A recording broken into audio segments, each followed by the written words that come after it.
Hola, ¿qué tal? ¿Cómo estás? Yo soy Monse y este es un nuevo video que espero te pueda servir. Bueno, inicialmente hoy quiero hablarte de algo que es sumamente interesante y es trastorno mental y trauma son lo mismo, sí, no, por qué, etcétera. Pues bueno, vamos a comenzar. Inicialmente quiero hablarles respecto al trauma. El trauma se denomina como la respuesta emocional que tenemos cuando nosotros afrontamos una situación sumamente estresante, peligrosa o impactante, ¿vale? Entonces, ¿cómo funciona? Cuando nosotros somos sometidos a este tipo de factores, es decir, a lo mejor puede que nos asalten, puede que choquemos, que suframos algún tipo de abuso, y evidentemente al nosotros someternos a estas cantidades altas de cortisol, como por ejemplo en el caso del estrés, pues evidentemente esto va a tener una respuesta a nivel cerebro. El trauma se divide en tres. Pero quiero que entendamos exactamente cómo funciona, porque el trauma no solamente se define en trauma, ¿no? Podemos definir que sí, si bien es cierto, la definición anterior es lo que compone al trauma, pero este está basado en tres conceptos. Hay tres diferentes tipos de trauma y el primero es el trauma agudo. Este trauma agudo básicamente se provoca o se genera cuando nosotros somos sometidos a una situación altamente estresante. Aquí puede ser el asalto o puede ser un accidente. El segundo es el trauma crónico. Este trauma crónico tiene un patrón específicamente curioso. Es el resultado de experiencias repetitivas y prolongadas. ¿Cuáles podrían ser? Violencia doméstica, abuso, puede ser de todo tipo de abuso, desde sexual hasta psicológico, físico, etcétera, ¿no? Por ejemplo, aquí hay algunos pacientes que han referido que han sido violentados físicamente desde que ellos tenían 8 años y a lo mejor en la actualidad el paciente ya tiene 23 años, ¿no? Entonces, son varios años en donde este paciente ha estado sometido a este estrés de una forma repetitiva y de forma prolongada. El tercero es el trauma complejo. Este implica, es como el coctelito, este implica varios eventos traumáticos en contextos interpersonales. Tiene un patrón también específico porque generalmente se aboca a la infancia. Esto puede suceder o puede estar presente sobre todo en la infancia. Cuando tenemos o cuando hablamos respecto al trauma complejo, puede que esté fijado en la infancia. No siempre, sin embargo, al menos en un 70-80% este trauma complejo está presente en la infancia o se genera en la infancia, y posteriormente pues hay un porcentaje también un poco alto, del 20 al 30%, que se genere posterior a esta etapa. Los tres traumas que básicamente tenemos presentes, cada uno se denomina de una forma diferente. Si te das cuenta, tienen un patrón de definición totalmente diferente. ¿Cómo afecta el trauma? Pues bueno, emocionalmente tenemos sentimientos de ansiedad, de miedo, ira. Y también hay una cosa muy importante, que generalmente cuando nosotros nos sentimos en peligro, básicamente hace que todo el tiempo estemos alerta, y ese estrés por estar en alerta también tiene una repercusión en el cerebro. Aunado a que por muchas situaciones también puede percibirse de pronto como desesperanza por múltiples factores. Cuando nosotros somos sometidos constantemente, repetitivamente y prolongadamente a este tipo de factores, a este tipo de vivencias, se puede generar una desesperanza e incluso hasta perder un sentido. No tenemos algo con que equilibrar esta carga de trabajo que tenemos o que vivenciamos todos los días. Es por eso, pequeño paréntesis, que si tu trabajo requiere de mucha atención al cliente, o consideras que es un trabajo que es muy absorbente por la cuestión de emergencia, que eres paramédico, bombero, atiendes a víctimas, eres médico, etcétera, generalmente el estar inmersos en estas esferas, en estas condiciones, hace que empecemos a percibir de otra forma el mundo. En algún punto se podría desarrollar algún trastorno mental. Así que, como recomendación, si tu trabajo es algo parecido a alguna de estas esferas que acabo de mencionar, por favor no eches en saco roto tu salud mental, atiéndete. Toma algunas sesiones psicoterapéuticas, sobre todo que tengas un espacio donde puedas descargarte. También hay una afectación cognitivamente. Esta afectación puede ser incluso la dificultad para concentrarse, los flashbacks y también los pensamientos intrusivos. Es lo que les comentaba anteriormente. Hay algunos pacientes, sobre todo por ejemplo los que han ido a la guerra, y también los que son paramédicos o los que son bomberos, que como han estado presenciando momentos catastróficos, muy duros emocionalmente, vivencialmente, pues hay algunas veces que se llega a desarrollar el estrés postraumático, y a su vez, como no pueden dormir porque no quieren tener regresiones, no quieren tener los flashbacks, las pesadillas, pues empieza a afectar el ciclo del sueño, y a su vez esto comienza a ser otro síntoma, porque también revisamos que tu ciclo del sueño esté en homeostasis. ¿Para qué? pues poder regular las demás áreas de tu vida. Sin embargo, cuando el sueño comienza a tener un problema, cuando empezamos a tener insomnio, cuando dormimos de más, cuando no podemos conciliar el sueño, etcétera, se ve afectada también una parte de nosotros, porque es importante. El sueño es tan importante y tan maravilloso para el ser humano, así como comer, así como ejercitarse, así como pasar tiempo con tus seres queridos, porque pues al final del día somos seres sociales, ¿no? Entonces, pues bueno, esto podría definirse también en la parte cognitiva. También hay una afectación en cuestión de trauma con la parte cognitiva. Y la tercera que tiene una afectación es la física.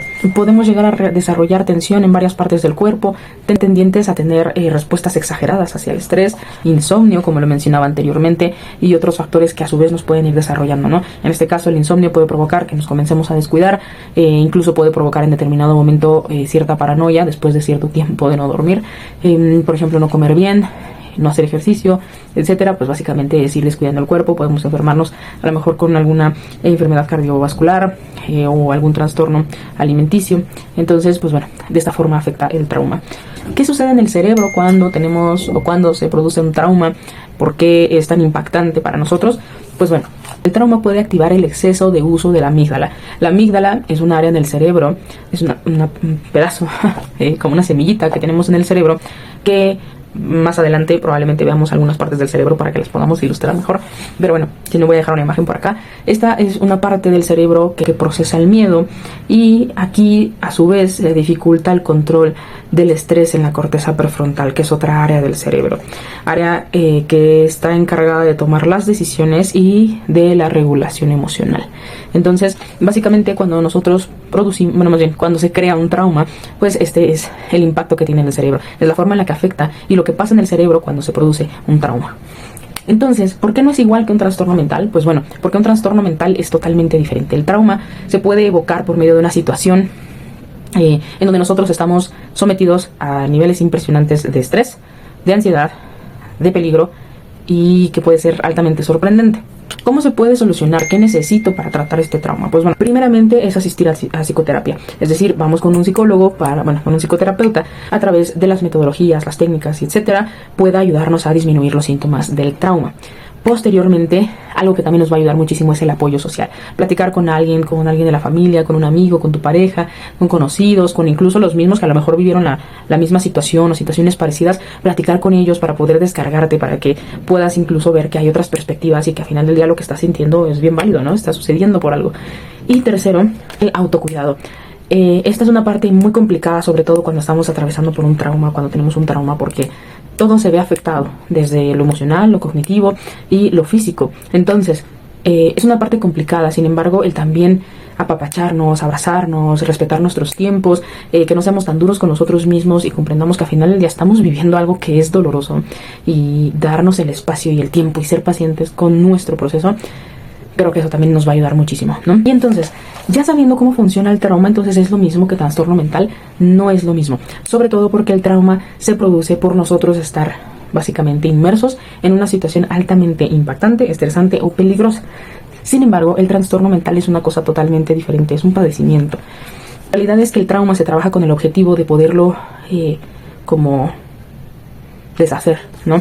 El trastorno mental muchas veces va a depender de los avances que haya en la medicina para poder curarlo. Hay algunos que tienen cura, hay otros que no la tienen, que solamente se controlan. Entonces es básicamente ya una serie de psicopatologías que se comportan de una forma totalmente diferente, y que, pues bueno, cada una tiene una forma de trabajarse, de tratarse, de diagnosticarse y a su vez también de poderla remitir.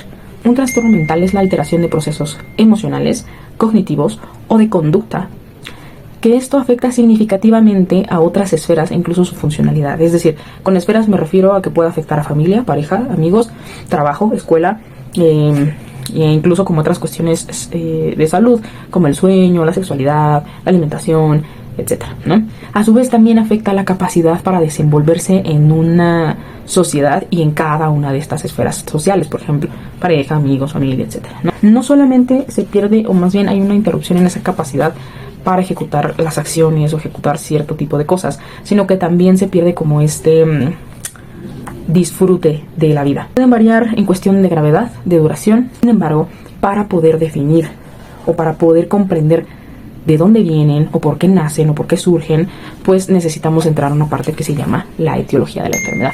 La etiología de la enfermedad básicamente nos va a apoyar a definir cómo es que se ejecutan o nacen o se producen estos trastornos. Generalmente la pregunta siempre es: ¿la depresión de dónde viene? ¿La ansiedad por qué da?